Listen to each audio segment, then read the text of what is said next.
ہے منع کرتی ہے بے حیائی اور بری بات سے۔ حضرات اس سے پہلے مولانا تجمل صاحب نے شعر پڑھا تھا درود شریف کے حوالے سے کہ درود پڑھنے سے کیا ہوتا ہے،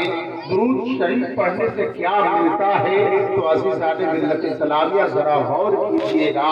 حضرت علامہ جلال الدین رومی رحمۃ اللہ تعالی علیہ مثنوی شریف میں فرماتے ہیں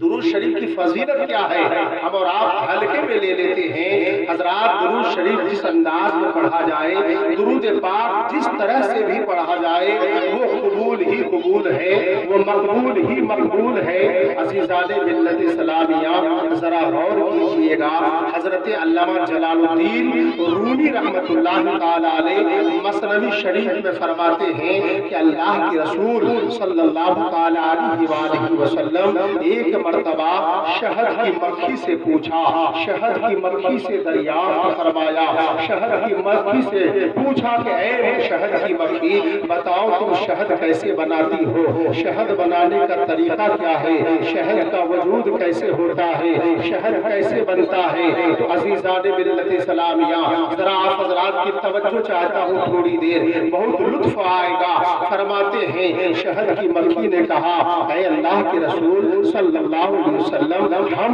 مختلف باغوں میں جاتے ہیں اور باغوں میں جانے کے بعد مختلف پھولوں میں جو ہے بیٹھتے ہیں اور وہاں سے پھولوں کے رس کو چوس کر جو ہے اپنے چھتے میں واپس ہونے لگتے ہیں۔ اپنے چھتے میں جب آتے ہیں تو اس رس کو جو ہے ہم چھتے میں اگل دیتے ہیں، وہی رس شہد بن جاتا،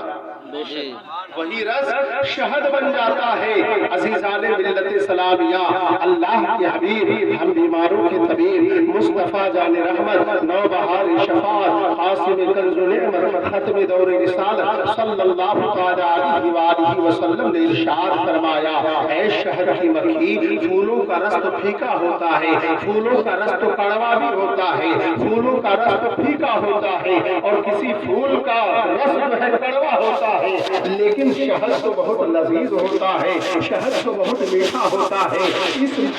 اس میٹھاپن میں مٹھاس کیسے پیدا ہو جاتی ہے، اس پھیکاپن میں اس کڑواپن میں مٹھاس کیسے آ جاتی ہے، اس میں شفا کیسے پیدا ہو جاتی ہے۔ تو عزیزان ملت اسلامیہ شہد کی مکھی نے کہا تھا اے اللہ کے رسول صلی اللہ علیہ وآلہ وسلم جب ہم مختلف باغوں میں جاتے ہیں اور پھولوں کے رس کو چوس کر اپنے چھتے میں واپس ہونے لگتے ہیں تو پروردگار عالم نے مجھے سکھا دیا ہے، رب کائنات نے مجھے بتا دیا ہے کہ اے شہد کی مکھی جب تم پھولوں کے رس کو چوس کر اپنے چھتے میں واپس ہونے لگو گی، جب تم پھولوں کے رس کو چوس کر اپنے چھتے میں آنے لگو گی تو اس وقت کوئی اور کام نہ کرنا بلکہ میرے محبوب پر درود پاک پڑھنا، میرے رسول پر درود پڑھنا، میرے محبوب پر درود پڑھنا۔ شہد کی مکھی کہتی ہے اے اللہ کے رسول صلی اللہ علیہ وسلم ہم جب چھتے میں واپس ہوتے ہیں تو یا رسول اللہ